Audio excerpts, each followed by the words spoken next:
Let's get right to our panel. Joining us here in Washington is Afshin Malavi. He's a senior fellow at the Johns Hopkins School of Advanced International Studies. Jana Caldwell is a Republican strategist and the founder of Caldwell Strategic Consulting. And Simon Marks is the president and chief correspondent for Feature Story News. Thanks to all of you for being here. Simon, what did you make of the speech? Well, I think he's had a good 36 hours. It was the first time we've seen Donald Trump actually behave like a president of the United States. He was on message. He was relentlessly on the teleprompter. There were very few ad libs. And crucially, I think, in the hours after the speech, the White House managed to stay on message. They made a decision not to go ahead with the signing of the new executive order banning travel from various countries into the United States. I think that was a very important decision that they made because it allowed the White House to soak up the generally positive reviews of the speech that we've all been witnessing. However, 36 hours of relative restraint a presidency does not make. It's too early to say he's going to have another 36 hours of restraint. Who knows what happens before the end of the week? And I think that you were saying at the beginning, Anna, that, tonally this was very different. Yeah. You were suggesting that the substance was the same. I actually think in many areas of the speech, the substance itself was very different than some of the other things that he said. And particularly when you look at areas like immigration, when you look at trade policy, in many ways the speech, restrained and presidential though it was, raises far more questions than it answers. Jano, what we heard and saw on Tuesday night was a very different President Trump. Absolutely. We've heard these reports that he looked presidential, that he brought a lot of gravitas to the office. He was softer, he was less bombastic. What did you make of it?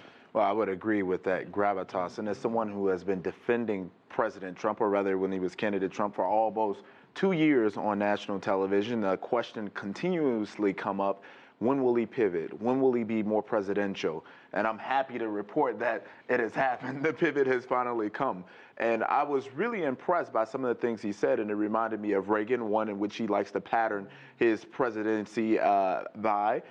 In addition to that, it reminded me of President Obama, and I got a quote that really stuck with me. A new chapter of American greatness is now beginning. A new national pride is sweeping across our nation, and a new surge of optimism is placing impossible dreams firmly within our grasp. We are witnessing today a renewal of America's spirit. And I think that renewal comes with jobs, employment, speaking on issues that really count to us. A America First agenda, which a lot of people, especially me being a millennial, I'm the youngest one on this panel, during the George Bush era, many of us said, and to the point of some of the things that Ron Paul was saying, some of the things we'll be discussing in terms of giving resources to other countries, governing the world, things that we all looked at George Bush is doing, and me being an individual from Chicago, the south side of Chicago, if you're an African-American male between the age of 18 and 24, there's 47% of you unemployed. Where are the resources? Well, the resources are going to other countries. So now we have somebody who's focusing on us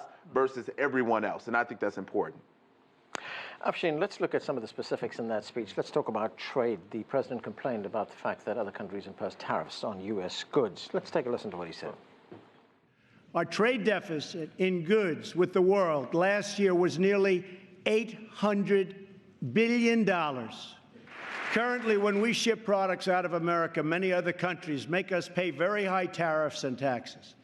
But when foreign companies ship their products into America, we charge them nothing or almost nothing.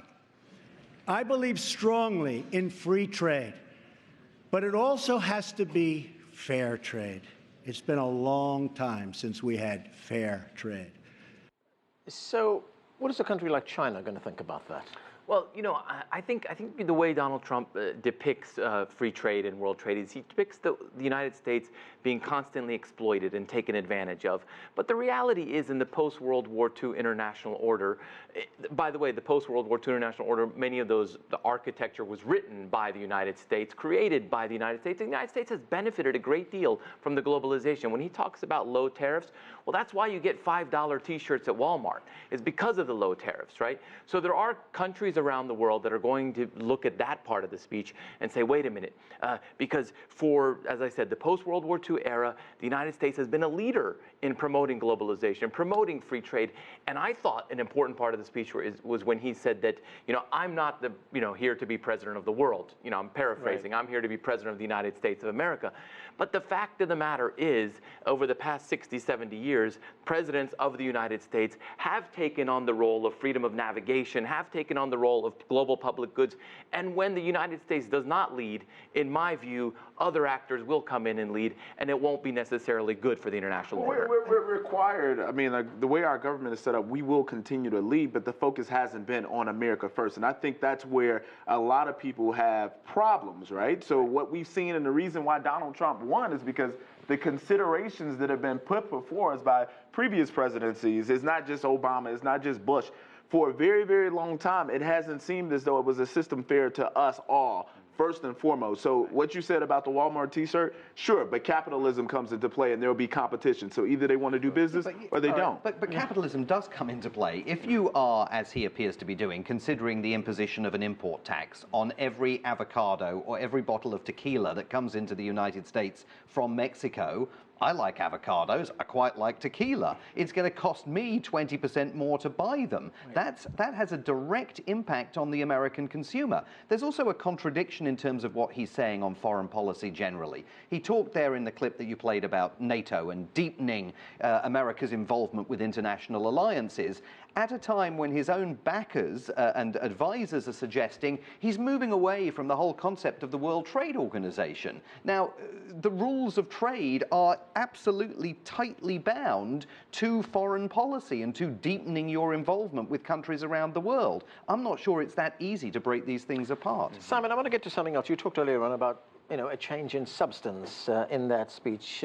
He toned down his hardline immigration rhetoric. Yeah. At one time talking about expelling millions of people. Take a listen to what he said.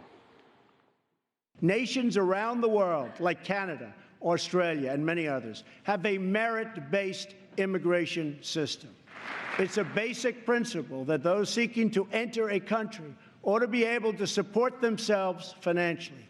Yet in America, we do not enforce this rule, straining the very public resources that our poorest citizens rely upon.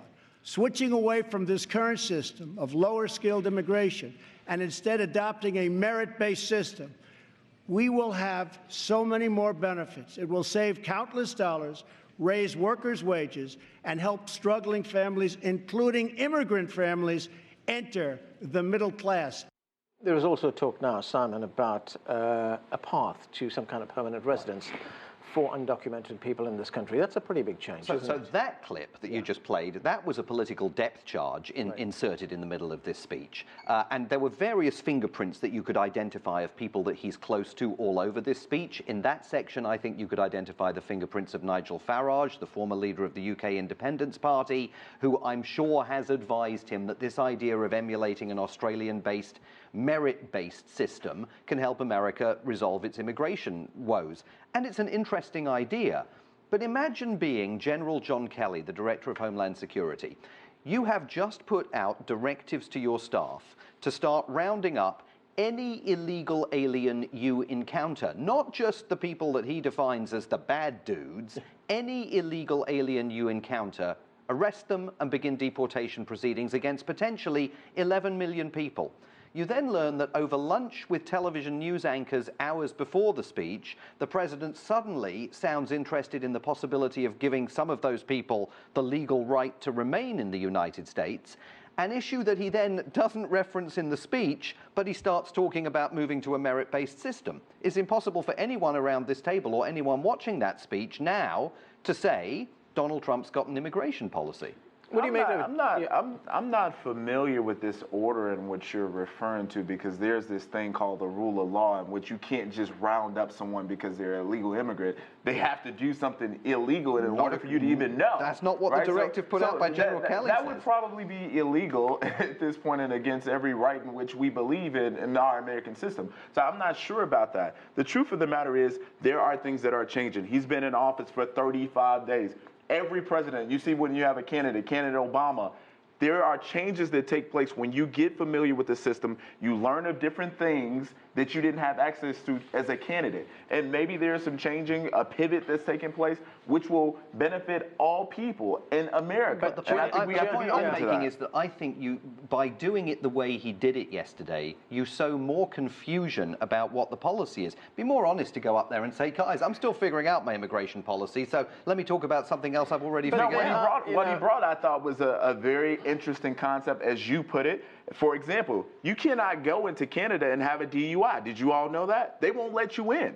That's just a visit. That's not to stay or have a worker's permit or anything like that. We have to be just as serious as these other countries about allowing people into our country. We already do have a merit-based system. I mean, there are gradations of certain levels of education. It's a lot easier to get into the United States. There if you invest so much money, there is an H-1B visa program in the United States as well. But I thought, to the larger point of this speech is that there's this old adage, where you stand depends on where you sit. And so 35 days in, it seems like the Oval Office maybe has given him the sense that these issues are more complex. So, because we did see certainly more nuance, more complexity. We didn't see the campaign fireballs, Right. And so I think that some people said this was the speech that made him president of the United States. It was Van Jones. He was made president of the United States when he won the Electoral College. Right. But I get the point. I want to get to that very thing that you're talking about, Simon. There were those few minutes in the speech which some people were calling transformative. That's the time when he became president. Let's take a listen to it. We are blessed to be joined tonight by Corinne Owens, the widow of U.S. Navy Special Operator, Senior Chief William Ryan Owens. Ryan died as he lived, a warrior and a hero, battling against terrorism and securing our nation. I just spoke to our great General Mattis just now, who reconfirmed that, and I quote, Ryan was a part of a highly successful raid that generated large amounts of vital intelligence that will lead to many more victories in the future against our enemy. Ryan's legacy is etched into eternity. Thank you.